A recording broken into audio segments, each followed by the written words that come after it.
Assalamualaikum warahmatullahi wabarakatuh. Saya Firdiansyah dari C2 Manajemen dengan NPM 10122019. Saya akan menjelaskan tentang Ma'rifatur Rasul. Cek videonya dan dengarkan baik-baik. Yang pertama ada Ma'rifatur Rasul. Manusia sangat membutuhkan adanya seorang Rasul karena secara fitrah manusia selalu ingin tahu keberadaan Sang Pencipta, selalu menginginkan untuk dapat mengabdi secara benar kepada Sang Pencipta, Allah Subhanahu wa Ta'ala, dan selalu menginginkan kehidupan yang teratur. Untuk bisa mengetahui secara benar tentang keberadaan Allah, bagaimana cara melakukan pengabdiannya kepadanya, dan bagaimana bisa memahami aturan main hidup yang dibuat oleh Allah Subhanahu wa Ta'ala sebagai pencipta yang akan menjadikan kehidupan manusia menjadi teratur.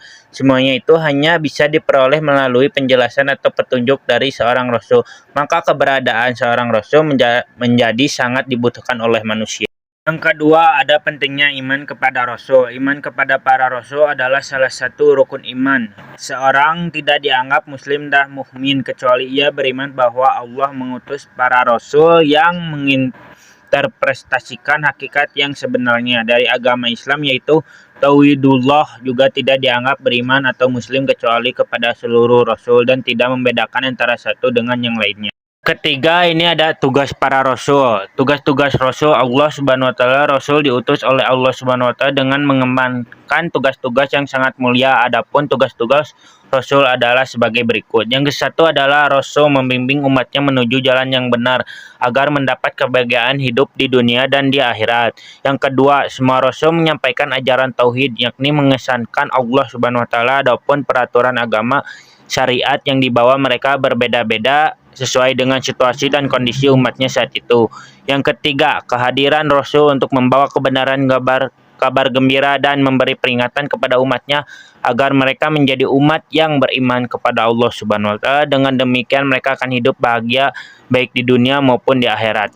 Yang keempat, ada sifat Rasul dibagi menjadi 7. Yang kesatu, jujur. Hadis Rasulullah, sesungguhnya kejujuran itu akan mengantarkan kepada kebajikan dan sesungguhnya kebijakan itu akan mengantarkan ke surga, dan seseorang senantiasa berkata benar dan jujur hingga tercatat di sisi Allah sebagai orang yang benar dan jujur, dan sesungguhnya dusta membawa kepada kejahatan yang akhirnya akan mengantarkan ke dalam neraka, dan seseorang senantiasa berdosa ingin dicatat di sisi Allah sebagai pendosa.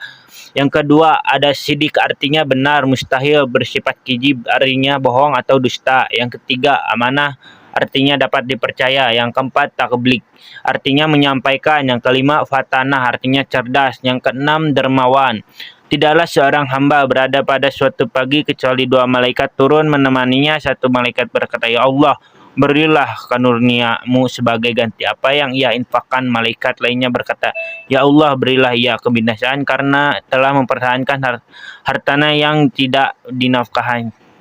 Yang ketujuh, malu. Yang kelima, jumlah Nabi dan Rasul. Berdasarkan hadis yang sahih, jumlah Nabi adalah 124.000, sedangkan jumlah Rasul adalah 315 orang.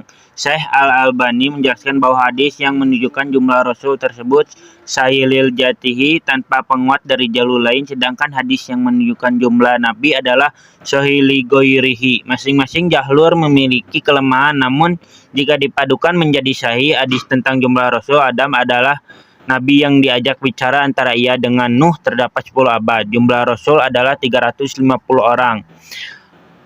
Akhir Abu Ja'far Ar-Rajak dan selainnya disahihkan Syekh Al-Albani dalam silsilah al-hadis as-sahihah yang wajib diimani oleh umat muslim. Ada 25 orang Nabi yang mereka diantaranya.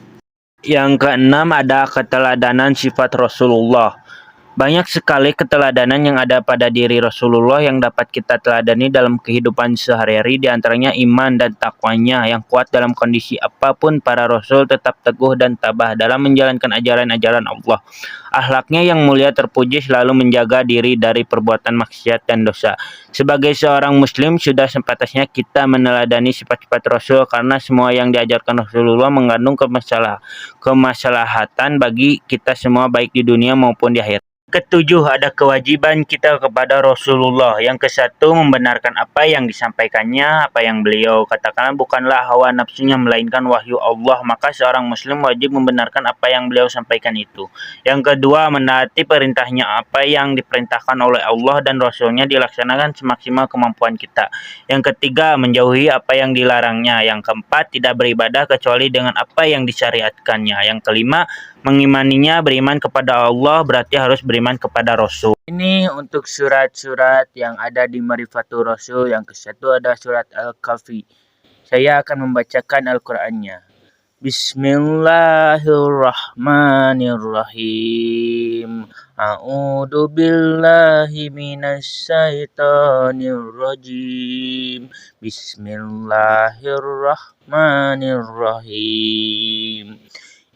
Awal fiyatu ilal kafi faqalu rabbana atina min laduka rahmata wa ayyilana min amriya rasyada.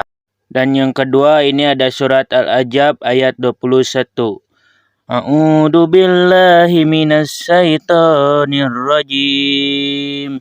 Bismillahirrahmanirrahim.